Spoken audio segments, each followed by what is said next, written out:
0% ആയിട്ട് ഞാൻ 24 കിലോമീറ്റർ ഓടിച്ചു. 0% ആയിട്ട് എങ്ങനെ ഓടിക്കാൻ തോന്നി? 30 lakhs മുടക്കി ഒരു ഇലക്ട്രിക് കാർ എടുക്കുന്നത് വൃത്തിയാണെന്ന് തോന്നി. അതിന് ശരിക്കും വേറൊരു കാര്യം ചോദിച്ചോട്ടെ, ഈ എഡാസും കാര്യങ്ങളും ഒക്കെ ഉള്ള വണ്ടി ഓടിച്ചിട്ട് അതില്ലാത്ത വണ്ടികൾ ഓടിക്കുമ്പോൾ ഇതിന് ശരിക്കും 500+ അവർ പറയുന്നുണ്ട്. എനിക്ക് ശരിക്കും ഇത് ഓടിച്ചിട്ട് ഒരു 650 വരെ കിട്ടിയിട്ടുണ്ട്. അത് വേറെ ഒരു വണ്ടിക്കും ഇന്ത്യയിലില്ല. അത് ഫസ്റ്റ് ബാച്ചിലെ വണ്ടികൾക്ക് മാത്രമേ ഉള്ളൂ. കാരണം ടയറിന്റെ കാര്യത്തിൽ മാത്രമേ ഈ BYD 2 വന്നതിലും പ്രശ്നമുള്ളൂ. EV ടയേഴ്സ് എക്സ്പെൻസീവ് ആണ്. എത്ര എമൗണ്ട് വരുന്നുണ്ട്? അത് ഞാൻ പറഞ്ഞുതരാം കേട്ടോ. നിങ്ങൾ ഇപ്പം ടാറ്റയുടെയോ MGയുടെയോ EV വെഹിക്കിൾ പോലെയല്ല BYDയുടേത്. ഹലോ ഫ്രണ്ട്സ്, വാക്ക് വിത്ത് നെഫിൻ്റെ ഏറ്റവും പുതിയ എപ്പിസോഡിലേക്ക് സ്വാഗതം. നമ്മൾ ഇന്ന് രണ്ട് വണ്ടിയും കൊണ്ടാണ് യൂസർ എക്സ്പീരിയൻസിനായിട്ട് വന്നിരിക്കുന്നത്. ഒരു വണ്ടിയാണ് നമ്മൾ സാധാരണ കൊണ്ടുവന്നത്, പക്ഷേ ഒരു ഫ്രെയിമിൽ തന്നെ രണ്ട് വണ്ടിയുമായിട്ട് നമ്മൾ ഇന്ന് വന്നിരിക്കുന്നതിൻ്റെ കാര്യം ഈ രണ്ട് BY6ൻ്റെ യൂസർ എക്സ്പീരിയൻസ് തന്നെയാണ് ഒബ്വിയസ്ലി. പക്ഷേ ഈ രണ്ടിൻ്റെയും ഓണർ ഒരാൾ തന്നെയാണ്. ഒരു BYD E6 എടുത്തതിന് ശേഷം വീണ്ടും BYDയുടെ തന്നെ Atto 3 സ്വന്തമാക്കിയിട്ടുള്ള ഓണറാണ് ഈ നിൽക്കുന്നത്. അപ്പോൾ എന്തുകൊണ്ട് BYD എന്നുള്ള ബ്രാൻഡിലേക്ക് വന്നു, ആ ബ്രാൻഡ് സെയിം മോഡൽ തന്നെ വീണ്ടും എന്തുകൊണ്ട് സ്വന്തമാക്കി എന്നുള്ള കാര്യങ്ങളും ഇതിൻ്റെ ഇതുവരെയുള്ള എക്സ്പീരിയൻസ്, എന്തെങ്കിലും ബുദ്ധിമുട്ടുകൾ നേരിട്ടിട്ടുണ്ടോ, എങ്ങനെ റേഞ്ച്, റിയൽ ലൈഫ് റേഞ്ച് എങ്ങനെ കിട്ടുന്നു എന്നുള്ള കാര്യങ്ങളെല്ലാം ചോദിക്കാനായിട്ട് നമുക്ക് അദ്ദേഹത്തെ വീഡിയോയിലേക്ക് സ്വാഗതം ചെയ്യാം. Hi bro, welcome to our channel. ബ്രോയുടെ പേര്? ഋത്തിക്. ഓക്കെ, എന്ത് ചെയ്യുന്നു?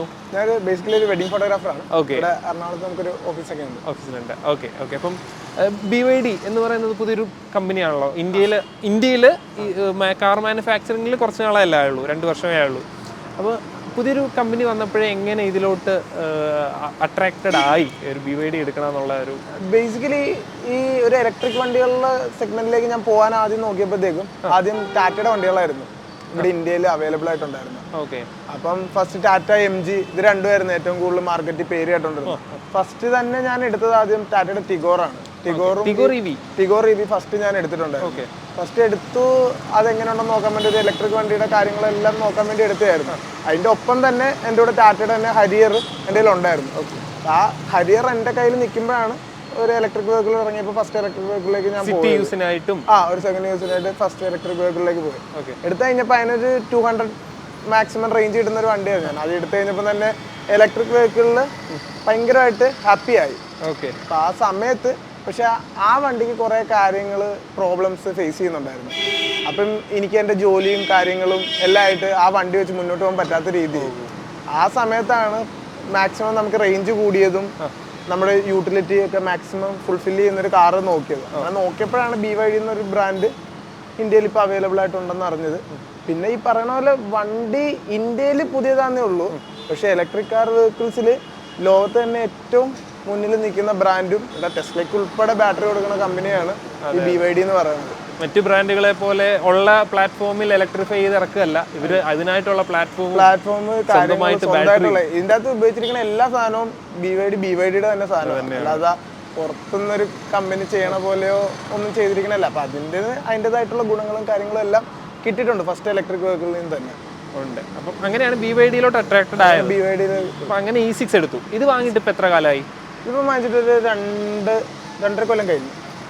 അപ്പോൾ ഫസ്റ്റില് ആദ്യത്തെ ബാച്ചിലുള്ള വണ്ടിയാണ് E6 ആണ്. 2 വണ്ടി ആദ്യത്തെ ബാച്ചിൽ. ഇതാണ് Atto 3യുടെ ഫസ്റ്റ് ഡെലിവറി എനിക്കായിരുന്നു. അത് ഇറങ്ങിയപ്പോഴേ എടുത്തു. അതും ഫസ്റ്റ് ഡെലിവറി എനിക്കായിരുന്നു. അതൊരു Atto 3യുടെ ഒരു ഫസ്റ്റ് ഡെലിവറി എനിക്ക് ഒന്ന് ആദ്യത്തെ ഒരു 10 പേർക്ക് കണ്ടായിരുന്നു. നമ്മുടെ റമദയിൽ വെച്ചിട്ടായിരുന്നു പ്രോഗ്രാം നടത്തിയത്. അപ്പൊ അതിൻ്റെ അകത്ത് ഉണ്ടായിരുന്ന 10 പേരിൽ ഒരാളായിരുന്നു. ഓക്കെ. അപ്പം ഇതിന്റെ കാര്യങ്ങൾ ആദ്യം നമുക്ക് ചോദിക്കാം. അപ്പം E6 ഇത് എത്ര കിലോമീറ്റർ ആയിട്ടുണ്ട് ഇപ്പോൾ? ഏകദേശം ഒരു 70-75,000 കിലോമീറ്റർ ആയിട്ടുണ്ട്. ഇപ്പം 2.5 വർഷം കൊണ്ട് 75,000 കിലോമീറ്റർ ഓടിയ ഒരു ഇലക്ട്രിക് കാറാണ് ഈ കിടക്കുന്നത്. അപ്പോൾ ഇത് അന്ന് എടുത്തപ്പോൾ എത്രയായിരുന്നു on road price? On road price showroom മാത്രം 29.5 ലക്ഷം രൂപ. ഓൺ റോഡ് വന്നപ്പോൾ എനിക്ക് തോന്നുന്നൊരു 31-32 എങ്ങാണ്ടായെന്ന് തോന്നുന്നു. ആ ഒരു റേഞ്ച് ആയിരുന്നു, ഓർക്കണില്ല. ഓക്കെ. അപ്പം ആ ഒരു പ്രൈസിന് ഒരു ഇലക്ട്രിക് കാർ എടുത്താൽ, ഇലക്ട്രിക് കാർ വെർത്തായിരിക്കും നല്ല ഓട്ടോ ഉള്ളവർക്ക്, എങ്കിലും ഒരു 30 lakhs മുടക്കി ഒരു ഇലക്ട്രിക് കാർ എടുക്കുന്നത് ആണെന്ന് തോന്നുന്നു. അതിന് ശരിക്കും അതൊരു ബിഗ് കാൽക്കുലേഷനിൽ വരുന്നതാണ്. അത് ശരിക്കും മീൻസ് ഇത് ഈ വലിപ്പമല്ല, ഇതേ ഫീച്ചർ ഇതേപോലത്തെ ഒരു വണ്ടി എന്നെ ഞാൻ പറഞ്ഞില്ലേ, പണ്ട് ഇരുന്ന എൻ്റെ ഒരു ടാറ്റ ഹരിയർ ആണ്. എനിക്ക് ഹരിയർ ഒരു 10,000 കിലോമീറ്റർ ഓടിക്കാനുള്ള കോസ്റ്റ് എന്ന് പറഞ്ഞു കഴിഞ്ഞാൽ 1 കിലോമീറ്ററിന് മിനിമം ആ വണ്ടിക്ക് സർവീസ്, ഫ്യൂവല്, ബ്രേക്ക് പാഡ് ഇതെല്ലാം കൂടെ കൂടിയിട്ട് 1 കിലോമീറ്റർ ഓടാൻ എനിക്ക് ആ വണ്ടിയുടെ പുറത്ത് ഏകദേശം 10 രൂപ തൊട്ട് 12 രൂപ വരെ വരുന്നുണ്ട്. ടാറ്റ ഹരിയർ ഉള്ള എല്ലാവർക്കും അറിയാവുന്ന കാര്യമാണ്. ഹരിയറിന് ഒരു 15 കിലോമീറ്റർ ഒക്കെ ആകുമ്പോൾ brake pad mileage, brake pad, അങ്ങനെ കുറെ കാര്യങ്ങൾ വരും. അപ്പൊ എനിക്ക് നല്ല ഓട്ടോ ഉള്ള, എന്റെ വീട് ആലപ്പുഴയാണ്, എറണാകുളം ഡെയിലി വരണം, ഓൾ ഓവർ ഇന്ത്യ നമ്മൾ വർക്ക് എടുക്കുന്നുണ്ട്, ചെന്നൈ, ബാംഗ്ലൂർ, ഇവിടെ ഒക്കെ പോകുമ്പോൾ വണ്ടികളാണ് പോണത്. അപ്പം കുറഞ്ഞത് ഒരു 10,000 കിലോമീറ്റർ ഓടാൻ വേണ്ടി 1 കിലോമീറ്ററിന് 12 രൂപ വെച്ച് എനിക്ക് വരുന്നുണ്ട്. അപ്പോൾ 10,000 കിലോമീറ്റർ 1.25 ലക്ഷം രൂപയാവും. 1.25 ലക്ഷം രൂപ ആ വണ്ടി ഓടാനാവും. അപ്പം എനിക്ക് അതിന്റെ എക്സ്പെൻസ് ഭയങ്കരമായിട്ട് കൂടി വന്നു. പിന്നെ ഡെയിലി കൂടി വന്ന ഫ്യൂവലിന്റെ എക്സ്പെൻസ്, ഇതൊക്കെ കൂടെ കൂട്ടി വന്നപ്പം എനിക്ക് ഇലക്ട്രിക് വണ്ടിയിലേക്ക് മാറിയേ പറ്റുള്ളൂ. അപ്പൊ അതിന്റെ ഫസ്റ്റ് സ്റ്റെപ്പായിട്ട് അങ്ങനെ ടിഗോർ എടുത്തു. അതിന് കുറെ പ്രോബ്ലംസ്, ഫസ്റ്റ് ടാറ്റയുടെ വണ്ടി കണ്ട കുറെ പ്രോബ്ലംസും കാര്യങ്ങൾ ഫേസ് ചെയ്തപ്പോഴാണ് പിന്നെ ഇതിലേക്ക് മാറിയത്. ഡെഫിനറ്റ്ലി നല്ലപോലെ ഓട്ടോ ഉള്ളവർക്ക് ഇലക്ട്രിക് വെഹിക്കിളിലേക്ക് പോണത് സുഖമാണ്. ഒരു ദിവസം ഒരു മോർ ദാൻ 150 കിലോമീറ്ററിന്റെ പുറത്ത് ഒരു ആൾക്ക് കാറിൽ പോണ ഓട്ടോ ഉണ്ടെങ്കിൽ ഡെഫിനറ്റ്ലി ഇലക്ട്രിക് വെഹിക്കിൾ മാത്രം എടുക്കാവുള്ളൂ. ഒരു ദിവസം 150 കിലോമീറ്റർ എന്ന് പറഞ്ഞാൽ സാധാരണ ഒരാൾക്ക് അങ്ങനെ വരാൻ വഴിയില്ല. എങ്കിലും ഒരു 80-100 കിലോമീറ്റർ റേഞ്ച് ഉള്ളവർക്കോ ഒരു പെർ ഡേ ഓട്ടം ഇല്ല. അങ്ങനെയാണെങ്കിൽ അവർ നിലവിൽ ഉപയോഗിക്കുന്ന വണ്ടി ഏതാണെന്നനുസരിച്ചിരിക്കും. 30 മുടക്കാതെ 20 മീൻസ് ഒരു സ്വിഫ്റ്റ് ഉപയോഗിക്കുന്ന ആൾക്കാണെങ്കിൽ ഇപ്പൊ ഒരു 8 ലക്ഷം 9 ലക്ഷം രൂപയ്ക്ക് സ്വിഫ്റ്റ് വാങ്ങുന്ന ആൾക്ക് അയാൾക്ക് ഫ്യൂവൽ അടിച്ച് പോകണമായിരിക്കും കമ്പാരിറ്റീവ് ലാഭം 80 കിലോമീറ്ററിന്റെ താഴെ ഓടിക്കുന്നത്. പക്ഷെ അതേ സമയത്ത് ഒരാൾ ഇന്നോവ ഓടിക്കുന്ന ആളാണ്, അയാൾ ഒരു 100 കിലോമീറ്റർ ഡെയിലി ഓടിക്കുന്നുണ്ടെങ്കിൽ ഡെഫിനറ്റ്ലി ഇലക്ട്രിക് കാറിലേക്ക് മാറണം. അതെ, അതാണ് നമുക്ക് ജനറലൈസ് ചെയ്ത് ഇതിന്റെ ഒരു ഇത് പറയാൻ പറ്റത്തില്ല. ഓരോരുത്തരുടെയും ഡിപ്പെൻസ് ആണ്. അവരെങ്ങനെയാണ് നമ്മുടെ സൊസൈറ്റിയിൽ അവരുടെ ഒരു വെൽബീയിങ് കാണിക്കണം. അപ്പൊ അതനുസരിച്ചിരിക്കും വണ്ടി വാങ്ങുന്നത്. ഞാൻ പറഞ്ഞില്ല, ഒരു സ്വിഫ്റ്റ് വാങ്ങിച്ച് ഓടിക്കുന്ന ആള് ഒരിക്കലും ഇത് വാങ്ങണ്ട. കാരണം സ്വിഫ്റ്റിന് 7 ലക്ഷം രൂപ വരുന്നുള്ളൂ. അതിൻ്റെ അകത്ത് ഒരു കിലോമീറ്റർ ഓടാൻ വേണ്ടി അവർക്ക് 6 രൂപ 7 രൂപ വരുന്നുള്ളൂ. അപ്പൊ അവരുടെ ഒരു 1 ലക്ഷം കിലോമീറ്ററും ആ വണ്ടി വില വെച്ച് ഈക്വൽ ചെയ്താലും ഈ വണ്ടിയുടെ 1 ലക്ഷം കിലോമീറ്ററും കറണ്ട് ചാർജും വണ്ടി വിലയും അതിന്റെ ഇൻട്രസ്റ്റും വെച്ച് കണക്ക് കൂട്ടുമ്പോൾ നഷ്ടമാവും അവർക്ക്. അപ്പൊ അതല്ല, ഇന്നോവ ഓടിക്കുന്ന ഒരാളാണെങ്കിൽ വണ്ടി വിലയും അതിന്റെ ഫ്യൂവൽ ചാർജും അതിന്റെ സർവീസ് കോസ്റ്റും വെച്ച് നോക്കുമ്പോൾ ഈ വണ്ടി വിലയും ഇതിന്റെ ഇലക്ട്രിക് വെച്ച് നോക്കുമ്പോൾ ഭയങ്കര ലാഭകരമായിരിക്കും. ഏത് വണ്ടി ഉപയോഗിക്കുന്നു, എത്ര കിലോമീറ്റർ ഓടുന്നു, ഇത് രണ്ടും ഫേസ് ചെയ്തിട്ട് വേണം ഈ വണ്ടിയിലേക്ക് പോകാൻ. ഓക്കെ, അപ്പം ആ രീതി നോക്കിയപ്പോൾ ലാഭമാണെന്ന് തോന്നി ഇത് വാങ്ങി. അപ്പം ഏകദേശം 75,000 കിലോമീറ്ററിന് ഇപ്പം ഒരു സിംഗിൾ ചാർജിൽ ബ്രോ വീട്ടിൽ നിന്നാണോ ചാർജ് ചെയ്യുന്നത് അതോ ഫാസ്റ്റ് ചാർജിങ് ആണോ ഡിപ്പെൻഡ് ചെയ്യാറുള്ളത്? എൻ്റെ വീട്ടിൽ സോളാർ ഉണ്ട്. അപ്പം ഏകദേശം ഒരു 10 kW സോളാർ ഉണ്ട്. ഓക്കെ, അതും പോരാതെ വീട്ടിൽ ഞാൻ സെറ്റ് ചെയ്തിരിക്കുന്ന ഇതിന്റെ ഫാസ്റ്റ് ചാർജറാണ്. അപ്പം ഇതിന്റെ ഒരു 24 കിലോവാട്ടിന്റെ ഫാസ്റ്റ് ചാർജർ. എത്ര ടൈം എടുക്കുന്നുണ്ട് ഈ വണ്ടി വീട്ടിൽ 24 കിലോവാട്ടിൽ ചാർജ് ചെയ്യാൻ? ഏകദേശം 2 മണിക്കൂർ മാക്സിമം വീട്ടിൽ. വീട്ടിൽ ഈ BYDയുടെ ഫസ്റ്റ് ഇറങ്ങിയ കുറെ സെഗ്മെന്റിൽ മാത്രം AC അഡാപ്റ്ററിന് 45 കിലോവാട്ട് വരെ കപ്പാസിറ്റി ഉണ്ട്. അത് വേറെ ഒരു വണ്ടിക്കും ഇന്ത്യയിലില്ല. അത് ഫസ്റ്റ് ബാച്ചിലെ വണ്ടികൾക്ക് മാത്രമേ ഉള്ളൂ. അത് ശരി. കാരണം ഇപ്പം ഈ BYD എടുക്കാൻ E6 എടുക്കാൻ പോയാലും നോർമൽ AC ചാർജറേ ഉള്ളൂ. അതെന്തോ 12 വരെ എങ്ങാണ്ട് സപ്പോർട്ട് ചെയ്യുള്ളൂ. അപ്പൊ അത് വീട്ടിൽ ചാർജ് ചെയ്യാൻ 6 മണിക്കൂർ എടുക്കും. പക്ഷെ ഇതിന് 45 വരെ ഉണ്ട്. എന്റെ കയ്യിൽ 24 കിലോവാട്ടിന്റെ. വീട്ടില് മാക്സിമം 2 മണിക്കൂർ 2.5 മണിക്കൂർ വോൾട്ടേജ് ഫ്ലക്ച്വേഷൻ ഉണ്ടെങ്കിൽ പോലും അപ്പൊ അതിനുള്ള ഈ വണ്ടി ചാർജ്. പക്ഷെ ഈ വണ്ടിയിൽ അത് നടക്കില്ല. AC ചാർജർ മാക്സിമം കപ്പാസിറ്റി 12 വരെ എങ്ങാണ്ടേ ഉള്ളൂ. വീട്ടിൽ ചാർജ് ചെയ്യാൻ സമയം ഇതിന് ടൈം എടുക്കും. പക്ഷെ ഈ വണ്ടിക്ക് അത്ര ഇല്ല. ഓക്കെ, അപ്പം 2 മണിക്കൂർ കൊണ്ട് വീട്ടിൽ ചാർജ് ചെയ്യാം. വളരെ നല്ലൊരു. അപ്പം ഫാസ്റ്റ് ചാർജിങ് ദൂരെ ലോങ് ഡ്രൈവ്സ് പോകുമ്പോൾ മാത്രം ഡിപ്പെൻഡ് ചെയ്താൽ മതി. അപ്പം അതിന് എത്ര ചാർജ് എമൗണ്ട് ആവാറുണ്ട്?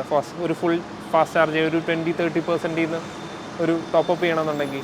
അതും ഈ പറയണ പോലെ സിറ്റുവേഷൻ കണ്ടീഷനൊക്കെ ബേസ് ചെയ്തിട്ടാണ്. ഇപ്പം വീട്ടിൽ ചാർജ് ചെയ്യാനാണെങ്കിൽ ഇപ്പം എത്ര രൂപയാകും എന്ന് നമുക്ക് കാൽക്കുലേറ്റ് ചെയ്യണമെങ്കിൽ ടോട്ടലി വീടിന്റെ മൊത്തത്തിലുള്ള ഉപയോഗം, സോളാറിന്റെ ഉപയോഗം, വണ്ടിയുടെ ഉപയോഗം, ഇതിനനുസരിച്ച് സ്ലാബ് മാറിക്കൊണ്ടിരിക്കും. ഏറ്റവും കൂടിയ സ്ലാബ് എടുക്കാനാണെങ്കിൽ 8 രൂപ 9 രൂപ വരും. കുറഞ്ഞ സ്ലാബ് ആണെങ്കിൽ അതിൽ താഴെ വരും. ഇപ്പം ഞങ്ങൾക്ക് സോളാർ ഉള്ളതുകൊണ്ട് സോളാറിന്റെ ഫുൾ എടുത്ത് കറണ്ടിൽ നിന്ന് ഞങ്ങൾക്ക് എടുക്കേണ്ട ആവശ്യം വരത്തില്ല. കാരണം 10 kW സോളാർ ഓൾറെഡി ഉണ്ട്. അതിൻ്റെ അകത്ത് പ്രൊഡക്ഷൻ നടക്കുന്നുണ്ട്. പിന്നെ നിസ്സാര ഇതായിട്ട് വരുള്ളൂ. അല്ലാതെ ഫാസ്റ്റ് ചാർജിങ് ചെയ്യുമ്പോൾ മീൻസ് പുറത്ത് ചെയ്യുമ്പോൾ ഇപ്പം സിയോൺ ഉണ്ട്, ഈസിഗോ ഉണ്ട്, സർക്കാരിന്റെ ഉണ്ട്, അങ്ങനെ ഇഷ്ടംമാരെ ഉണ്ട്. ഇവർ ഓരോരുത്തരും 1 കിലോവാട്ടിന് പല എമൗണ്ട് വെച്ചാണ് വാങ്ങണത്. അപ്പം നമുക്ക് ഇന്ന എമൗണ്ട് ഇത്ര രൂപയ്ക്ക് ഓടാം എന്നൊന്നും നമുക്ക് പറയാൻ പറ്റില്ല. ഇപ്പം സിയോൺ ആണെങ്കിൽ ചിലപ്പം 24 രൂപ വാങ്ങുമായിരിക്കും. ഈസിഗോ ചിലപ്പം 18 രൂപ വാങ്ങുമായിരിക്കും. 18 രൂപ 1 കിലോവാട്ടിന് വാങ്ങുമായിരിക്കും. സർക്കാർ ചിലപ്പോൾ 15 ആയിരിക്കും വാങ്ങണത്. അതെ അതെ. ഇപ്പം കിയയുടെ ഇന്ത്യയിലെ തന്നെ ഏറ്റവും വലിയ ചാർജിങ് സ്റ്റേഷൻ ഇവിടെ കൊച്ചി ഷോറൂമിൽ വന്നിട്ടുണ്ട്. അപ്പൊ അവിടെ നോക്കുമ്പോൾ 1 കിലോവാട്ടിന് എന്തോ 35-40 രൂപയാണ്. ഓക്കെ ഇത് ഓരോ സർവറിന്റെ അനുസരിച്ചിരിക്കും ഇതിന്റെ എമൗണ്ട് വരുന്നത്. Okay okay okay. അപ്പം അങ്ങനെ ചാർജ് ചെയ്തൊക്കെ ഉപയോഗിക്കുന്നു. ഇനി അടുത്തതായിട്ട് നമുക്ക് റേഞ്ചിൻ്റെ കാര്യമാണ് അറിയേണ്ടത്. ഏകദേശം 500 കിലോമീറ്റർ പ്ലസ് റേഞ്ച് അവകാശപ്പെടുന്ന വണ്ടിയാണ്. എത്രയാണ് റിയൽ ലൈഫിൽ കിട്ടാറുള്ളത്? ഇതിന് ശരിക്കും 500 പ്ലസ് അവർ പറയുന്നുണ്ട്. എനിക്ക് ശരിക്കും ഇത് ഓടിച്ചിട്ട് ഒരു 650 വരെ കിട്ടിയിട്ടുണ്ട്. ഇതിന്റെ കറക്റ്റ് കണക്ക് ഞാൻ പറഞ്ഞുതരാം. ഓക്കെ. ഈ വണ്ടി ഓടിക്കുമ്പോൾ 650 ഒക്കെ കിട്ടാന്ന് വെച്ച് കഴിഞ്ഞാൽ സിമ്പിൾ ആയിട്ട് കിട്ടും. കിട്ടാൻ വേണ്ടി ഒരു 70 to 80 ആലപ്പുഴ ടു തൃശ്ശൂർ റൂട്ടിലേ കിട്ടുള്ളൂ. ഓക്കെ. എന്ന് പറഞ്ഞു കഴിഞ്ഞാൽ മാക്സിമം ഈ ഇലക്ട്രിക് വണ്ടികളുടെ ഔട്ട്പുട്ട് കിട്ടണമെങ്കിൽ ഫ്രിക്ഷൻ ഫ്രീ റോഡ് വേണം, എലിവേഷൻ ഇല്ലാത്ത റോഡ് വേണം.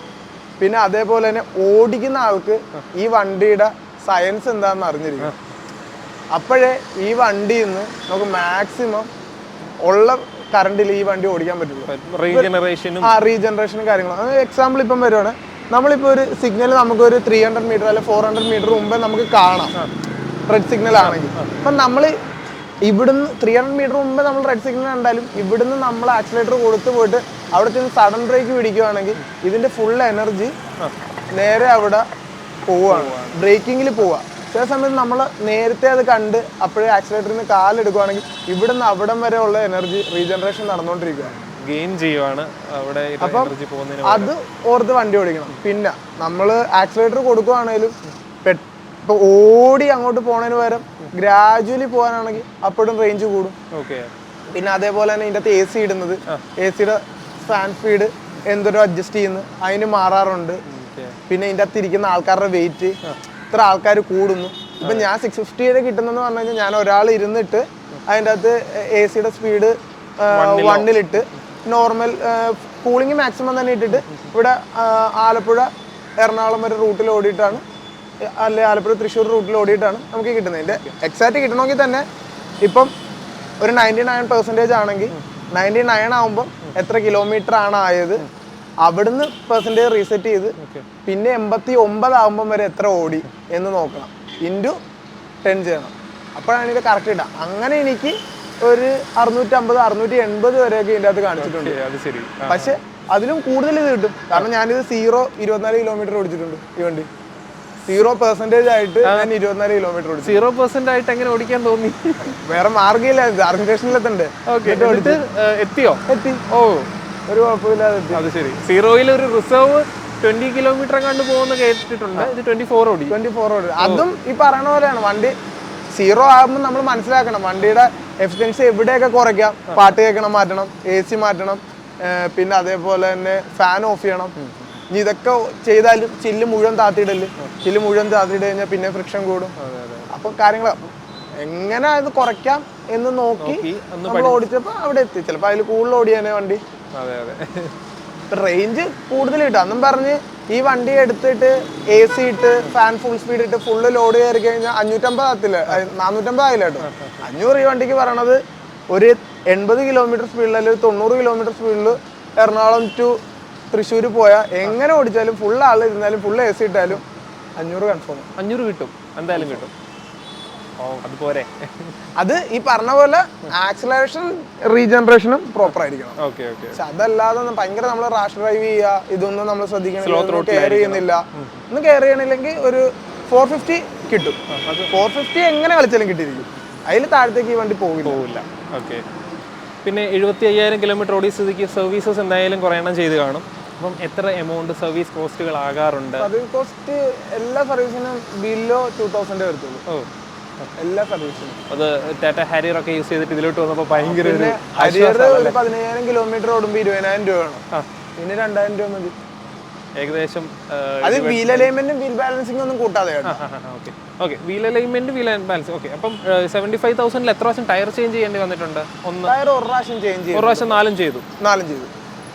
ടയർ കാരണം ടയറിന്റെ കാര്യത്തിൽ മാത്രമേ ഈ BYD 2 വന്നതിലും പ്രശ്നമുള്ളൂ. ഇലക്ട്രിക് ടയർസ് ആയതുകൊണ്ടാണ് പെട്ടെന്ന് തേയ്മാനം കൂടുതലാണ്. നമ്മൾ ത്രോട്ടിൽ സ്പീഡ് ഇടയ്ക്ക് കൊടുക്കുന്നുണ്ടല്ലേ. ഇലക്ട്രിക് വെഹിക്കിൾ ആയതുകൊണ്ട് നല്ലപോലെ തേയ്മാനമുണ്ട്. എനിക്ക് തോന്നുന്നു ഇതിന് ഇൻസ്റ്റന്റ് ടോർക്ക് മറ്റേതിന്റെ അത്ര ഇല്ല. പക്ഷെ എന്നാലും ടയർ പെട്ടെന്ന് ഇതാണ് ചൈനീസ് ടയർ ആയതുകൊണ്ടായിരിക്കും പെട്ടെന്ന് തേയ്മാനം ഉള്ളത്. ഓക്കെ, അപ്പം പുതിയ ടയർ എങ്ങനെ കിട്ടാൻ ബുദ്ധിമുട്ടുണ്ടോ? മീൻസ് അത് ബുദ്ധിമുട്ട് ഫേസ് ചെയ്യുന്നുണ്ട്. പുതിയ ടയർ കിട്ടാൻ അവൈലബിലിറ്റി ബുദ്ധിമുട്ടുണ്ടോ? ടയർ ഉണ്ട്, ഈ ബുദ്ധിമുട്ട്. ഇപ്പൊ അപ്പോളോ കുറച്ചാൾ ഇറക്കിയിട്ടുണ്ടായിരുന്നു ഈ വണ്ടിയുടെ ടയേഴ്സ്, പിന്നെ ഇപ്പൊ അപ്പോളോ നിർത്തി. പിന്നെ BYD ഷോറൂമിൽ നിന്ന് കിട്ടാൻ കുറച്ച് ഡിലേ ഉണ്ട്, ഈ പറയുന്ന പുറത്തുനിന്ന് വന്നത്.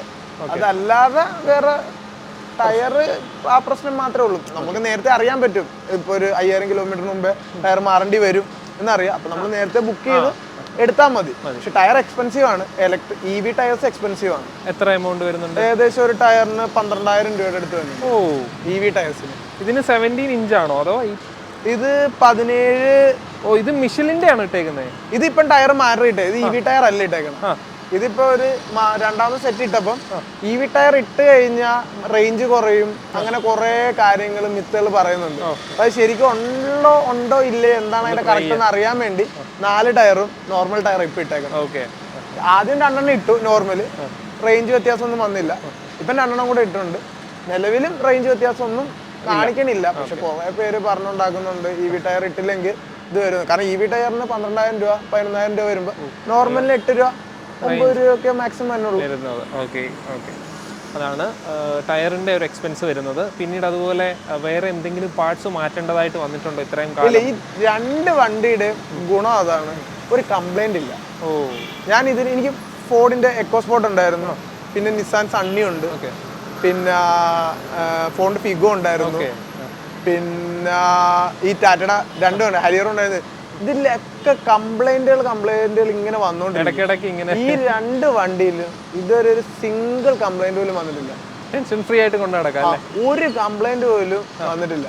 അതിന്റെ ആറ്റോ 3-നേക്കാളും കുറച്ചും കൂടെ ബെറ്റർ ഇതാണ്. കാരണം ഇത് CBU വെഹിക്കിളാണ്, പുറത്തുനിന്ന് ഇമ്പോർട്ട് ചെയ്യണേ. പിന്നീടാണ് ഈ വണ്ടി എടുത്തു കഴിഞ്ഞിട്ട് ഈ വണ്ടി എടുത്തത്. പക്ഷെ ഇതിൻ്റെ അകത്ത് ഇന്ത്യയിൽ ചെയ്തതിന്റെ ചെറിയ ക്വാളിറ്റി കാര്യങ്ങളൊക്കെ നമുക്ക് ഫീൽ ചെയ്യുന്നുണ്ട്. പക്ഷെ ഇത് CBU വെഹിക്കിൾ ആയതുകൊണ്ട് ഇതുവരെ ഒരു കംപ്ലൈന്റ് ഇതിന്റെ അകത്ത് വന്നിട്ടില്ല. ഓക്കെ, അപ്പോൾ സർവീസ് കോസ്റ്റും ഈ 2000 ആവുന്ന എത്ര കിലോമീറ്റർ കൂടുമ്പോഴാണ് സർവീസ് ചെയ്യാറുള്ളത്? എനിക്ക് തോന്നുന്നൊരു 10,000 8,000 പ്രോപ്പർ അറിയാം. ഷോറൂമിൽ നിന്ന് കറക്റ്റ് ഫോളോ അപ്പ് എടുത്ത് ചെയ്യണതാണ് അവർ. അപ്പോൾ ഇത് 75,000 ഒരു 5-6 പ്രാവശ്യം എന്തായാലും ചെയ്തിട്ടുണ്ട്, 4-5 തവണ ചെയ്തിട്ടുണ്ട്. ഓക്കെ, അപ്പം അതൊക്കെയാണ് അതിന്റെ. പിന്നെ എന്തെങ്കിലും പോരായ്മകൾ BYD E6 വന്നിട്ടുണ്ടോ? E6 ടെക്നോളജി പരമായിട്ട് ഭയങ്കര പുറകില. E6 അത് BYD അല്ല, E6. പക്ഷെ ഈ വണ്ടി ഇത്ര റേഞ്ച് ഇത്ര വലിപ്പം ഒരു യൂട്ടിലിറ്റി വെഹിക്കിൾ ആയിട്ട് ഇറക്കിയതാണ് അവര്. അപ്പൊ അതിൻ്റെ അകത്ത് അവർക്ക് ഇപ്പം സ്പീക്കർ സിസ്റ്റം ഭയങ്കര ഗ്രേറ്റ് എന്നൊന്നും പറയാനില്ല, ബിലോ ആവറേജ് ആണ്. പിന്നെ അതേപോലെ തന്നെ വേറെ ഒരു ഫീച്ചേഴ്സും ഇതിൻ്റെ അകത്ത് വരുന്നില്ല. സ്റ്റീരിയോ വരുന്നുണ്ട്, ഇത് വരുന്നുണ്ടെന്നേ ഉള്ളൂ. ക്രൂസ് കൺട്രോൾ ഇല്ല, അങ്ങനെ ഓട്ടോമാറ്റിക് വൈപ്പർ ഇല്ല, ഹെഡ്ലൈറ്റ് ഓട്ടോമാറ്റിക് ആണ്, സൺറൂഫ് ഇല്ല, അങ്ങനെ ഒന്നുമില്ല. നോർമലി ഒന്നുമില്ല. ബട്ട് നോർമലി ഒരു യൂട്ടിലിറ്റി വെഹിക്കിളിന് വേണ്ട എല്ലാവിധ സാധനങ്ങളും, ടയർ പ്രഷർ മോണിറ്ററും കാര്യങ്ങളും അതൊക്കെ ഉണ്ട്. അതല്ലാതെ വേറെ പ്രത്യേകിച്ച് അഡീഷണൽ ഫീച്ചേഴ്സോ കാര്യങ്ങളോ ഇല്ല. പക്ഷെ ഇത്രയും വലിയ വണ്ടിക്ക്, ഇത്രയും റേഞ്ച് ഉള്ള വണ്ടിക്ക് വില ഭയങ്കര വലിയ കൂടുതലും അല്ല. ഈ ഒരു ഇന്നോവയുടെ വലിപ്പമുള്ള വണ്ടിയിൽ 5 സീറ്റർ ആണ് അവർ ചെയ്തിരിക്കുന്നത്. അപ്പോൾ എന്തുമാത്രം സ്പേഷ്യസ് ആണെന്ന് നിങ്ങൾ. പിന്നെ അതേപോലെ തന്നെ ബോഡി റോൾ ഭയങ്കര കുറവാണല്ലേ? നമുക്ക് ഭയങ്കര കംഫർട്ടായിട്ട് ഗ്രൗണ്ടഡ് ആണല്ലോ. ബാറ്ററി വെയിറ്റ് താഴോട്ട് വരുമ്പോൾ നല്ല ബോഡി റോൾ ഭയങ്കര കുറവാണ്. ഈ വണ്ടിയിൽ സുഖമായിട്ടിരുന്നു. പക്ഷെ ആറ്റോ 3 വരുമ്പോൾ ബോഡി റോൾ കൂടുതലാണ്. അത് കുറച്ചുകൂടെ SUV വണ്ടി ആയതുകൊണ്ട് പുറകെ ഇരിക്കണ ഭയങ്കര പാടായില്ല. ഇത് കുറച്ചുകൂടെ വീൽ ബേസ് കൂടിയുള്ള വണ്ടി ആയതുകൊണ്ടായിരിക്കാം കുറവുണ്ട്. അപ്പം രണ്ടും യൂസ് ചെയ്യുമ്പോൾ എന്തായാലും നമുക്ക് കമ്പാരിസൺ പറയാൻ പറ്റുമല്ലോ അല്ലേ? ഇപ്പോൾ വേറെ കംപ്ലൈൻസ് എന്നുള്ള രീതിയിലൊന്നും നെഗറ്റീവ്സ് തോന്നാറില്ല. ഫീച്ചേഴ്സ് കുറച്ച് കുറവുണ്ടെന്നല്ലാതെ. ഫീച്ചേഴ്സ് കുറവുണ്ടെന്ന് അത് നമ്മൾ അറിഞ്ഞുകൊണ്ട് പർച്ചേസ് ചെയ്യണേ. അപ്പൊ അതുകൊണ്ട് നമുക്ക് അതൊരു ബുദ്ധിമുട്ടോ അല്ലെങ്കിൽ അതോ ഇതോ ഒന്നും ആയിട്ടില്ല. വേറെ കംപ്ലൈന്റുകൾ ഒന്നും ഇതുവരെ വന്നിട്ടില്ല. ഈ 75,000 കിലോമീറ്ററിൽ വണ്ടിക്ക് ഒരു കംപ്ലൈന്റും വന്നിട്ടില്ല. ഈ 75,000 ഓടിയ ഇലക്ട്രിക് വണ്ടിയാണ്. ഒരു എക്സാമ്പിൾ പറഞ്ഞുതരാം. നോർമലി ഈ വണ്ടികളൊക്കെ റോഡെ കൂടെ, പ്രത്യേകിച്ച് ഇന്ത്യൻ റോഡ്സിലൊക്കെ ഓടിയിട്ട് ഓടി കഴിയുമ്പോൾ ചെറിയ എന്തെങ്കിലും ലൂസിന്റെയോ ഇതിന്റെ എങ്കിലും ഒക്കെ ശബ്ദം നമ്മൾ പോകുമ്പോൾ കേൾക്കില്ലേ, അതുപോലും ഈ വണ്ടിയിൽ ഇതുവരെ വന്നിട്ടില്ല. അന്ന് ഈ വണ്ടി ഓടിക്കണത് ഒരാളല്ല, എനിക്ക് ഉള്ള സ്റ്റാഫ് ഒക്കെ വണ്ടി ഓടിക്കണം. ഒരു കുറഞ്ഞ ഒരു 9 ഡ്രൈവേഴ്സിന്റെ മേലെ ഈ വണ്ടി ഓടിച്ചിട്ടുണ്ട്. ഡ്രൈവേഴ്സ് അല്ല, ഒരു സ്റ്റാഫാണ്. അപ്പൊ അവർ മാറി മാറി ഉപയോഗിക്കണേ. അങ്ങനെ പല ഡ്രൈവിംഗ് മോഡുള്ള ആൾക്കാർ ഓടിച്ചിട്ട് പോലും ഈ വണ്ടിക്ക് ഇതുവരെ ചെറിയ അങ്ങനത്തെ പോലും കംപ്ലൈന്റ് വന്നിട്ടില്ല. അത് മെയിൻ ആയിട്ട് വരുന്നത് BYD-യുടെ ഇത് വരുന്നത് ടയർ, വൈപ്പേഴ്സ്, ഇത് രണ്ടും പെട്ടെന്ന് റീപ്ലേസ് ചെയ്യേണ്ടി വരും. Okay okay. അപ്പം അതിനൊക്കെ എക്സ്ട്രാ കുറച്ചുകൂടെ എക്സ്പെൻസ് ആവും വൈപ്പേഴ്സ്. അപ്പോൾ അതൊക്കെയാണ് നമുക്ക് E6നെ പറ്റി ചോദിക്കാനുള്ളത്. ഇനി നമുക്ക് അറ്റോ 3യെ പറ്റി ചോദിക്കാം. E6നെ സംബന്ധിച്ച് നോക്കുകയാണെങ്കിൽ കുറച്ചുകൂടെ സ്റ്റൈലിഷ്, കുറച്ചുകൂടെ ആ ഒരു SUV character look wise feel ചെയ്യുന്ന ഒരു വാഹനമാണ് അറ്റോ 3 എന്ന് പറയുന്നത്. അപ്പം ഇതെടുത്തിട്ട് ഇതിനോട് അത്ര ഇഷ്ടം തോന്നിയിട്ടാണോ അറ്റോ 3 ഇറങ്ങിയപ്പോൾ അത് തന്നെ? എനിക്ക് BYD എടുത്തു കഴിഞ്ഞപ്പം BYD ബ്രാൻഡിനോട് ഭയങ്കര ഇഷ്ടമായി. കാരണം ഇത്രയും നാള് ഞാൻ ഈ ടാറ്റയിലൊക്കെ ഇൻവെസ്റ്റ് ചെയ്തത് ഇവിടുത്തെ വണ്ടിയാണ്, ഇപ്പം കാശ് എവിടെയും പോകത്തില്ല, ഇന്ത്യൻ എക്കണോമി കാശിക്കും, ഇതൊക്കെ ഓർത്തിട്ടാണ്. പിന്നെ ആദ്യം ടാറ്റ എടുത്തിട്ട് ഹരിയർ എടുത്തിട്ട് കംപ്ലൈൻറ്റ് ഉണ്ടായിട്ടും പിന്നെ ഞാൻ ടിഗോർ എടുത്തത്. പക്ഷെ അതെടുത്ത് കഴിഞ്ഞിട്ടും ഈ വണ്ടിയിലേക്ക് പോയപ്പം എല്ലാവരും വേണ്ട വേണ്ട വേണ്ട വേണ്ട എന്ന് പറഞ്ഞാ. കാരണം ഈ വണ്ടി ഞാൻ എടുക്കുന്ന സമയത്ത് ഇവിടെ ഷോറൂം ഇല്ല, ഇപ്പോഴാണ് ഷോറൂം ഉള്ളത്. അന്ന് ഷോറൂം ഇല്ല, അന്ന് ഇവിടെ ആരും ഇല്ല, EVM ഓഫീസ് ഇല്ലാതെ വിറ്റോണ്ടിരുന്ന സമയമായിരുന്നു. ആ സമയത്ത് പോലും നമ്മൾ ഇത്ര ഒരു 32 lakhs അല്ലെ 33 lakhs ഇൻവെസ്റ്റ് ചെയ്ത് നമ്മൾ ഒരു വർഷത്തിനുള്ളിൽ നമ്മൾ ഇതിന്റെ ഫീല് മനസ്സിലാക്കി, എന്താണ് വണ്ടി, എന്തൊക്കെയാണ് അതിന്റെ ഗുണങ്ങൾ. അപ്പം അങ്ങനെ എടുത്തുകൊണ്ടിരിക്കുമ്പോൾ പിന്നെ BYD ഫാനായി ഒബ്വിയസ്ലി. പിന്നെ ഇതിനെപ്പറ്റി സെർച്ച് ചെയ്യാൻ തുടങ്ങി, BYD പുതിയ വണ്ടികൾ ഏതൊക്കെയാണ്. അപ്പം കേട്ടാണ് ആറ്റോ 3 വരുമ്പം തന്നെ മേടിക്കണമെന്നൊരു ആഗ്രഹമായിട്ടിരുന്നതാണ്. അപ്പോൾ നമ്മൾ അറ്റോ 3യിലേക്ക് വന്നു. ഇനി ഇതിൻ്റെ വിശേഷങ്ങൾ ചോദിക്കാം. ഇതിനും 521 കിലോമീറ്ററോളം റേഞ്ച് അവകാശപ്പെടുന്നു. ഇതിന് എത്ര കിലോമീറ്റർ ആണ് റേഞ്ച് കിട്ടുന്നത്? ഒരു 500 മാക്സിമം. ഓക്കെ, ആ റേഞ്ച് അത് പ്രോപ്പറായിട്ട് ഓടിച്ചാൽ, അല്ലെങ്കിൽ ഒരു 480 നോക്കിയാൽ മതി. ഇതിൻ്റെ അകത്ത് കാണിക്കുമ്പോൾ 480 കാണിക്കുള്ളൂ. ഓക്കെ, 480യുടെ മേളിൽ കിട്ടും, 500 കിട്ടും. അത് ഓടിക്കുന്ന രീതി അനുസരിച്ച് കമ്പാരിറ്റീവ്ലി ഇതിനെക്കാട്ടിൽ കൂടുതൽ അതിലാണ് കിട്ടുന്നത്. അതിലാണ് കിട്ടുന്നത്. ഓക്കെ, അപ്പോൾ ഇതിന് ഓൺ റോഡ് എത്ര ആയിരുന്നു എടുത്തപ്പോൾ? എനിക്ക് തോന്നുന്നു ഒരു 39 സംതിങ് ആയിട്ടുണ്ട്. കാരണം എക്സ്ഷോറും പ്രൈസ് എനിക്ക് തോന്നുന്നു 35 ആയിരുന്നു തോന്നുന്നു. ഓക്കെ, എനിക്ക് എക്സാക്ട് ഓർമ്മയില്ല, ഗൂഗിൾ ചെയ്ത് അറിയാം. പ്ലസ് അതിൻ്റെ ടാക്സ് 1% TCS സാധനങ്ങളെല്ലാം കൂടെ വന്നിട്ട് എനിക്ക് തോന്നുന്നു 38 ആ സംതിങ് അങ്ങനെ അറിയില്ല. പിന്നെ ഇതിന്റെ ഡിസൈൻ ഭയങ്കര അട്രാക്റ്റീവ് ആയി കാണുമല്ലോ അല്ലേ? ഇത്ര ഒരു ഡിസൈൻ, ഒരു വെറൈറ്റി. എനിക്ക് ഹരിയർ ഞാൻ മേടിച്ചപ്പം ഒരു സ്പോർട്സ് ഭയങ്കര വലിപ്പമുള്ള ഒരു വണ്ടി, അതിൻ്റെ അകത്ത് വണ്ടിയുടെ സ്പീക്കർ സിസ്റ്റം കാര്യങ്ങളെല്ലാം ഭയങ്കര സൂപ്പറായിരുന്നു ഹരിയർ. പക്ഷെ അതിന്റെ സർവീസിന്റെ പ്രോബ്ലവും അതേപോലെ തന്നെ ഈ മെയിൻ്റെനൻസിന്റെ കംപ്ലൈന്റുകളും മെയിൻ്റെനൻസിന്റെ കുഴപ്പം കൊണ്ട് എനിക്കത് കുറെ നാൾ ഉപയോഗിക്കാൻ പറ്റില്ല. ഞാൻ ഒരു വർഷം ഉപയോഗിച്ചുള്ളൂ. ഒരു വർഷം കൊണ്ട് ഞാൻ ഒരു 60,000 കിലോമീറ്റർ ഓടിച്ചു വണ്ടി. ഒരു വർഷം കൊണ്ട് ഓടിച്ചു. പക്ഷെ ആ വണ്ടി എനിക്ക് കുറെ നാൾ കൈ വെക്കാൻ ഇരുന്നില്ല. അപ്പൊ അതിന്റെ ഒരു വിഷമം ഉണ്ടായിരുന്നു ഈ വണ്ടി എടുത്തത്. കാരണം ഈ വണ്ടിയിൽ ഒന്നുമില്ല, നല്ല സ്പീക്കർ ഇല്ല, അകത്ത് കയറി ഒന്നുമില്ല. ഞാൻ ഹരിയറിൽ നിന്ന് ഇതിലേക്ക് കയറുമ്പോ ഒന്നും ഇല്ലാതായി. അപ്പം പോലെ മനസ്സിലൊരു വിഷമമുണ്ട്, ഏതെങ്കിലും കുറച്ചും കൂടെ നല്ല. അപ്പൊ അങ്ങനെ നോക്കിയപ്പോഴാണ് കറക്റ്റ് ഈ ഒരു വണ്ടി കിട്ടിയത്. ഹരിയറിൽ എന്തൊക്കെയുണ്ടോ അതിൽ കൂടിയ സാധനങ്ങൾ ഇതിനകത്തുണ്ട്. ഒരു വണ്ടികളിൽ ഇല്ലാത്ത ഫീച്ചേഴ്സ് വരെ ഉള്ള വണ്ടിയാണ് BYD അറ്റോ 3 എന്ന് പറയുന്നത്. പിന്നെ ഇത് എത്ര കിലോമീറ്റർ ഓടിയിട്ടുണ്ട് ഇപ്പോൾ? ഇതിപ്പം ഏകദേശം 37,000 ഓടിയിട്ടുണ്ട്. അതുമായി ഒരു വർഷം ആവുന്നു? ഒരു വർഷം ആകാൻ പോണേ ഉള്ളൂ. ഓക്കെ, അപ്പം ഇതിന്റെ സർവീസ് കോസ്റ്റും അതൊക്കെ സെയിം ആയിരിക്കുമല്ലോ? സെയിം തന്നെ, വലിയ എമൗണ്ട് വ്യത്യാസമൊന്നുമില്ല. ഇതുകൊണ്ട് ലോങ് എത്ര കിലോമീറ്റർ പ്രിഫർ ചെയ്യുന്ന അതാണ് ആ വണ്ടി തന്നെ. E6ലാണ് സാധനങ്ങൾ വെക്കാൻ, ബോഡി റോള് കുറവ് കാര്യങ്ങൾ. ഇത് ഫ്രണ്ടിൽ 2 പേർക്ക് ഇരിക്കുന്നവർക്ക് ഒരു സ്പോർട്സ് കാർ എന്നൊക്കെ പറയണേല് ഒന്നും പറയാനില്ല. 0 to 100 6.5 സെക്കൻഡ് ആണ് വരുന്നത്. ഇൻസ്റ്റന്റ് ത്രോട്ടിലുണ്ട്. വേറൊരു വണ്ടിക്ക് ഇല്ല. BMW 2 Series വാങ്ങിച്ചാൽ കിട്ടത്തില്ല, 3 Series വാങ്ങിച്ചാൽ കിട്ടത്തില്ല, G-Copus വാങ്ങിച്ചാൽ കിട്ടൂല, ഏത് വണ്ടി വാങ്ങിച്ചാലും കിട്ടില്ല. മിനിമം ഈ പറഞ്ഞ സ്പീഡ് 0 to 100 കിട്ടണമെങ്കിൽ 75 lakhs ഓൺ റോഡ് വില തന്നെ വണ്ടിയുടെ മേളിൽ നോക്കിയാൽ മതി. അതാണ് വണ്ടിയുടെ ത്രോട്ടിന്റെ ഒരു ഗുണം ഇലക്ട്രിക് വെഹിക്കിളിന്റെ. അങ്ങനെ നോക്കിയപ്പോൾ പിന്നെ പെർഫോമൻസ് വൈസ് എല്ലാത്തിലും ഹാപ്പിയാണ്? തീർച്ചയായിട്ടും. അപ്പം ലോങ് ഏറ്റവും കൂടുതൽ പോയത് ഇവിടെയാണ്?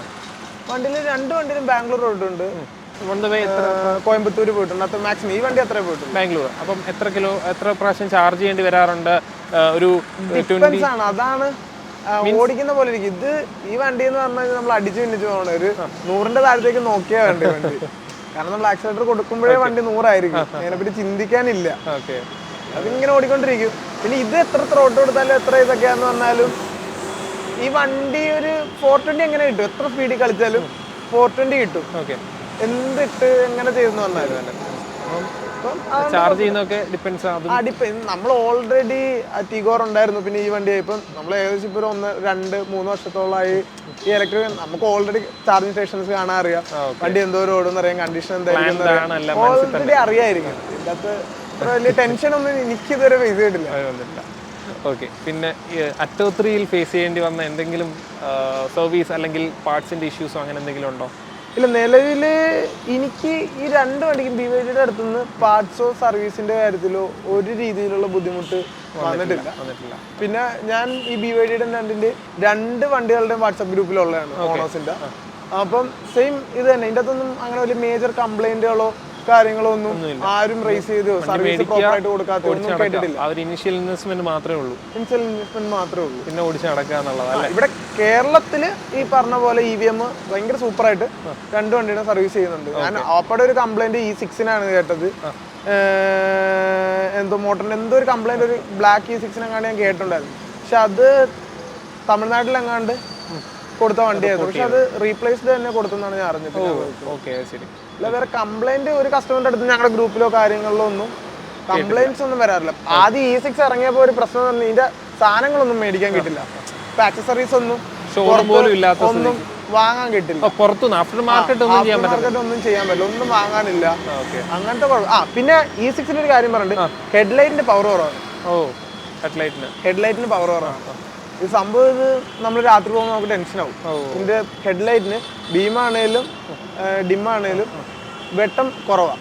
ശരി, അത് ഇത് നമുക്ക് റീപ്ലേസ് ചെയ്യാനും പറ്റില്ല, ഒന്നും പറ്റില്ല. അതിൻ്റെ ലൈറ്റ് മാത്രം വേണം മാറാം, കുറച്ചും കൂടെ അപ്പർ ലെവലിലേക്ക് പോകും. അല്ലാതെ പ്രൊജക്ടറോ കാര്യങ്ങളോ ഒന്നും മാറ്റാൻ പറ്റില്ല. അതൊരു പ്രോബ്ലം അതിൻ്റെ അകത്ത് ഉണ്ടായിരുന്നു. അത് ഞാൻ മാത്രമല്ല, BYDയുടെ എല്ലാ ഓണേഴ്സും ഗ്രൂപ്പിൽ പറയുന്ന കാര്യമാണ് അതിന്റെ ഹെഡ്ലൈറ്റിന്റെ കാര്യം. അത് വെച്ച് നോക്കുമ്പോൾ ഇതൊക്കെയാണോ? ഇത് ഹെഡ്ലൈറ്റ് ആണ് അവർ ഏറ്റവും കൂടുതൽ പ്രൊമോട്ട് ചെയ്യണത്. ഓക്കെ.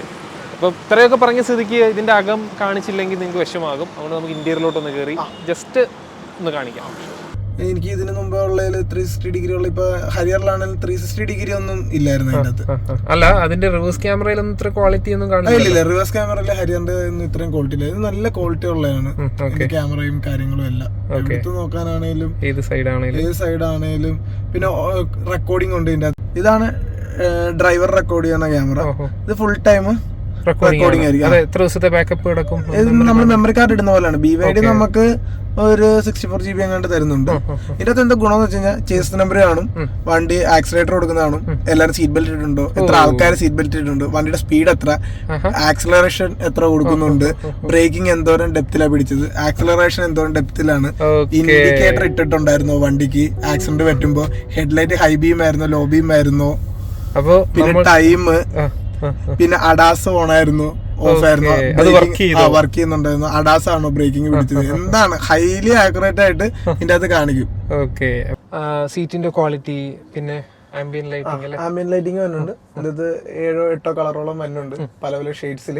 പാട്ടിനനുസരിച്ച് വേണമെങ്കിൽ ചെയ്യും, അല്ല ഡ്രൈവിംഗ് അനുസരിച്ച് ചെയ്യും, ആക്സിലറേഷൻ അനുസരിച്ച് ചെയ്യും. ഏത് രീതിയിൽ ലൈറ്റ് മാറണമെന്ന് നമുക്ക് പറഞ്ഞു കൊടുത്താൽ മതി. കളർ മാറണമെങ്കിൽ ഹൈ BYD ചേഞ്ച് കളർ എന്ന് പറഞ്ഞാൽ എൻ്റെ കളർ മാറും. എല്ലാത്തിലും ഉണ്ട്, ഓൾമോസ്റ്റ് എല്ലാ കാര്യത്തിനും വോയിസ് അസിസ്റ്റൻസ് ഉണ്ട്. പിന്നെ ഇതിന്റെ MID കുറച്ച് ചെറുതാണ് എന്ന് ആദ്യമൊക്കെ ഇറങ്ങിയപ്പോ ചെറിയ പരാതി പോലെ, കാരണം ഭയങ്കര ഇനഫാണ്. ഇതിന്റെ അകത്ത് എല്ലാ കാര്യങ്ങളും വരുന്നുണ്ട്, ഇനഫാണ്. നമുക്ക് അതിനകത്ത് ഇതുവരെ ഒരു ബുദ്ധിമുട്ടോ ഒന്നും തോന്നിയിട്ടില്ല. ഇതിനകത്ത് കുറെ ഫീച്ചേഴ്സ് ഉണ്ട്. നമ്മള് ലൈൻ പ്രോപ്പർ ആയിട്ടാണോ പോണത്, ഇതിനകത്ത് ഈ ഇപ്പം നമ്മൾ പോയിക്കൊണ്ടിരിക്കുകയാണ്, അപ്പം ഒരു ലൈൻ തെറ്റിക്കഴിഞ്ഞാൽ ഇവിടെ റെഡ് വരും, അല്ലെ ഓറഞ്ച് തെളിയും, അല്ലെങ്കിൽ ഈ സൈഡിലെ തെറ്റിക്കുന്നെങ്കിൽ ഇവിടെ കാണിക്കും. ഇനി ഇതിന്റെ അകത്ത് അഡാസ് ഓൺ ആക്കി ഓഫ് ആക്കേണ്ട ഒന്നും വേണ്ട. അഡാസ് ഓൺ ആണെങ്കിലും ഓഫ് ആണെങ്കിലും ലൈൻ കീപ്പിംഗ് അസിസ്റ്റൻസ് പ്രോപ്പർ ആയിരിക്കും. നമ്മള് സ്റ്റിയറിംഗ് കൈവിട്ടാലും സ്റ്റിയറിംഗ് നേരെ ലൈനിലേക്ക് വരും. അതിപ്പോ അഡാസ് ഓൺ അല്ലെങ്കിലും വരും. അത് നമ്മുടെ ഇന്ത്യൻ റോഡ്സിൽ, കേരള റോഡ്സിൽ ലൈൻ ഉള്ളിടത്തൊക്കെ ഒരു കുഴപ്പമില്ല. ലൈൻ ഇല്ലാത്തടത്ത് പ്രത്യേകിച്ച് യൂസ് ഒന്നുമില്ല. പിന്നെ ഇൻഡിക്കേറ്റേഴ്സ് ഇടുമ്പോൾ ക്യാമറ ഇല്ല. ഇൻഡിക്കേറ്റേഴ്സ് ഇടുമ്പോൾ ക്യാമറ കാണിക്കുന്നത് അടുത്ത് എന്തെങ്കിലും ഒബ്ജക്റ്റ് ഉണ്ടായിരിക്കണം, അല്ലെ വണ്ടി സ്ലോ ആയിരിക്കും. വണ്ടി സ്ലോ ആണെങ്കിൽ അടുത്ത് എന്തെങ്കിലും ഒബ്ജക്റ്റ് ഉണ്ടെങ്കിലോ വണ്ടി കാണിക്കും. അതിപ്പം നമ്മളിപ്പോ ഒരു ചെറിയ റോഡിൽ കൂടെ പോവാം, നമ്മുടെ അടുത്തൂടെ എന്തെങ്കിലും ഇപ്പൊ ആരെങ്കിലും നമ്മുടെ വണ്ടിയുടെ അടുത്തൂടെ നടന്നാൽ മതി, ആ സൈഡിലെ ക്യാമറ ഓൺ ആയപ്പം കാണിക്കും. അല്ലെങ്കിൽ നമ്മള് ഒരു സ്ഥലത്ത് നിന്ന് എടുക്കുവാണ്, അങ്ങനെ മാത്രം സിഗ്നൽ ഇട്ടാൽ, അല്ലാതെ നമ്മളിപ്പം ഹൈവേയിൽ പോകുമ്പോൾ സിഗ്നൽ ഇട്ടെന്ന് പറഞ്ഞ ക്യാമറ കാണിക്കില്ല. പിന്നെ ഈ പറഞ്ഞ പോലെ കൊളക്ഷൻ വേണമെങ്കിൽ പറഞ്ഞ പോലെ നമ്മുടെ സൈഡിൽ നിന്ന് ഒരു ബൈക്കോ കാറോ വരുവാണെങ്കിൽ വണ്ടി ഹൈലി ആക്യുറേറ്റ് ആയിട്ടാണ് നമ്മൾ ഇങ്ങോട്ട് വെട്ടിക്കാൻ പോയി, നമ്മൾ ശ്രദ്ധിച്ചില്ല വെട്ടിക്കാൻ പോവാണെങ്കിൽ പോലും വണ്ടി കറക്റ്റ് സ്റ്റിയറിംഗ് നേരെയാക്കി വെച്ചിരുന്നു, നമുക്ക് തിരിച്ചങ്ങോട്ട് വളയ്ക്കാൻ പോലും പറ്റില്ല. അല്ലാതെ ഒരു വൈബ്രേഷൻ ആണെങ്കിൽ മാത്രമല്ല നമുക്ക് അങ്ങോട്ട് എടുക്കാൻ പറ്റില്ല വണ്ടി. ഓക്കെ. വണ്ടി ആ ലൈനിൽ തന്നെ ആയിരിക്കും. ലൈൻ ഉണ്ടെങ്കിൽ, ലൈൻ ഇല്ലെങ്കിൽ അത് വർക്ക് ചെയ്യില്ല. ലൈൻ ഉണ്ടെങ്കിൽ പ്രോപ്പർ ആയിരിക്കും. അത് ബുദ്ധിമുട്ടാകാറുണ്ടോ? നമ്മൾ ഇല്ല, ഒരിക്കലും ബുദ്ധിമുട്ടൊന്നും ആയില്ല. നമ്മള് ഡ്രൈവിംഗ് ശ്രദ്ധിച്ച് ഓടിക്കുമ്പോൾ ഇതൊന്നും ബുദ്ധിമുട്ടല്ല. ഇപ്പൊ എമർജൻസി ബ്രേക്കിംഗ് അഡാസ് ഇട്ടാലും ഇട്ടില്ലേലും വണ്ടി പെട്ടെന്ന് ഫ്രണ്ടിൽ എന്തെങ്കിലും പ്രശ്നം ഉണ്ടെങ്കിൽ അപ്പം ബ്രേക്ക് പിടിക്കും. നമ്മള് ഓടിക്കുന്ന വണ്ടി അഡാസ് വെഹിക്കിളാണ്, ഇതിന് ഇത്ര ഇതുണ്ട്, നമ്മള് നേരത്തെ പ്രിപ്പയർ ആയിരിക്കണം. പെട്ടെന്ന് ബ്രേക്ക് പിടിച്ചു ടെൻഷൻ ആയിട്ടൊന്നും കാര്യമില്ല. അത് വെഹിക്കിൾ അങ്ങനെയാണ്, വെഹിക്കിളിന്റെ അപ്ഡേറ്റഡ് ആണ് എന്ന് മനസ്സിലാക്കാം. പിന്നെ വേറൊരു കാര്യം ചോദിച്ചോട്ടെ, ഈ അഡാസും കാര്യങ്ങളും ഒക്കെ ഉള്ള വണ്ടി ഓടിച്ചിട്ട് അതില്ലാത്ത വണ്ടികൾ E6 ഇതില്ലാത്തതാണ്. എനിക്ക് ഡ്രൈവിംഗ് ഇഷ്ടമായോണ്ട് ഇതൊന്നും ഒരു പ്രശ്നമല്ല. ഡ്രൈവിംഗ് ഇഷ്ടമായിട്ടുള്ള വണ്ടി ചെയ്തോളും തന്നെ എന്നുള്ളൊരു വിചാരം അല്ല, അതൊരിക്കലും ഇതിന്റെ അകത്ത് മുഴുവൻ വണ്ടി ചെയ്തോളും എന്നൊന്നുമില്ല. ഇപ്പൊ അഡാസ് ഓൺ ചെയ്യുമ്പോഴേ നിങ്ങൾ പറയണത് ഒരു അസിസ്റ്റൻസ് മാത്രമാണ്, നിങ്ങൾ തന്നെ ഡ്രൈവ് ചെയ്യണമെന്ന് തന്നെയാണ് ഇതിന്റെ അകത്തും പറയണത്. അല്ലാതെ നമുക്ക് ടെൻഷൻ ഫ്രീ അല്ലെ ഫുള്ളി ഹാൻഡ് ഫ്രീ ആയിട്ടൊന്നും വണ്ടി ഓടിക്കാൻ പറ്റില്ല. സ്റ്റിയറിംഗിൽ നിന്ന് 10 സെക്കൻഡിൽ കൂടുതൽ കൈ എടുത്തു കഴിഞ്ഞാൽ അഡാസ് അപ്പൊ ഓഫായിട്ട് വണ്ടി ഒതുങ്ങി നിൽക്കും. അല്ല ഉദ്ദേശിച്ചത് എങ്കിലും കാര്യങ്ങളെല്ലാം ഓട്ടോമേറ്റഡ് ആയിട്ട് ചെയ്തോളൂ. പക്ഷെ ആള് വേണം സ്റ്റിയറിംഗ് കൈ പിടിച്ച്. അലേർട്ട് ആയിരിക്കണം. നമ്മൾ കയ്യിൽ നിന്ന് എടുത്തു കഴിഞ്ഞാൽ അലേർട്ട് ചെയ്യിപ്പിക്കും അല്ലേ? ഓക്കെ. പിന്നെ പവർ ടെയിൽ ഗേറ്റ് ആണ് വരുന്നത്. അത് ഭയങ്കര സുഖമാണ്, നമുക്ക് ഇവിടെ നിന്ന് തന്നെ തുറക്കാം അടയ്ക്കാം. അതിന് ഭയങ്കര വലിയ ആഗ്രഹമായിരുന്നു അങ്ങനത്തെ ഒരു വണ്ടി വേണമെന്ന്. ഹരിയറിൽ വന്നിട്ടുണ്ട്. ഹരിയറിൽ ഇപ്പം വന്നിട്ടുണ്ട്, പണ്ടത്തെ ഹരിയറിലില്ലായിരുന്നു. പക്ഷെ അതിന് 30-34 ലക്ഷം രൂപ വന്നിട്ടുണ്ട് ടോപ്പ് വേരിയന്റ് ആണെങ്കിൽ. പിന്നെ മ്യൂസിക് സിസ്റ്റം എങ്ങനെയുണ്ട്?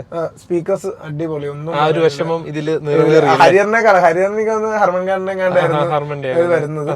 പക്ഷെ ഇത് അതിനേക്കാളും സൂപ്പറായിട്ട് സ്പീക്കർ സിസ്റ്റം വർക്കിംഗ് ആണ്. എനിക്ക് പാട്ട് കേട്ടാലേ വണ്ടി ഓടിക്കാൻ പറ്റുള്ളൂ. ഈ വണ്ടി ഞാൻ മാത്രം ഓടിച്ചിട്ടുള്ളതാണ്. 1 വർഷം ആകുന്നില്ല. അപ്പൊ ഈ 37 കിലോമീറ്റർ ഓടിക്കുമ്പോ അറിയാലോ, വണ്ടി ഓടിച്ച് നമ്മൾ ഭയങ്കര ബിസിനസിന്റെയും ബാക്കിയുള്ള കാര്യത്തിന്റെ ഒക്കെ സ്ട്രെസ്സിലായിരിക്കും. അപ്പം വണ്ടി ഓടിക്കുന്ന സമാധാനം കിട്ടണത് എനിക്ക് പാട്ട് ഫുൾ ഒളിയത്ത് വെച്ച് കേൾക്കുമ്പോൾ മാത്രം റിലാക്സ്ഡ് ആയിട്ട് പോകാൻ പറ്റും. ഓക്കെ, നമ്മൾ ഇത്ര നേരം നല്ല കാര്യങ്ങളെ പറ്റി പറഞ്ഞു. ഇനി നെഗറ്റീവ്സ് ആയിട്ട് എന്തൊക്കെയാണ് അട്ടോ 3ക്ക് ഫീൽ ചെയ്തിട്ടുള്ളത്? ബോഡി റോൾ ഉണ്ട് വണ്ടിക്ക്. ഫ്രണ്ടിൽ ഇരിക്കുന്നവർക്ക് കുഴപ്പമില്ല, പക്ഷെ ബാക്കിൽ ഇരിക്കുന്നവർക്ക് നല്ല ബോഡി റോളിംഗ് ഉണ്ട്.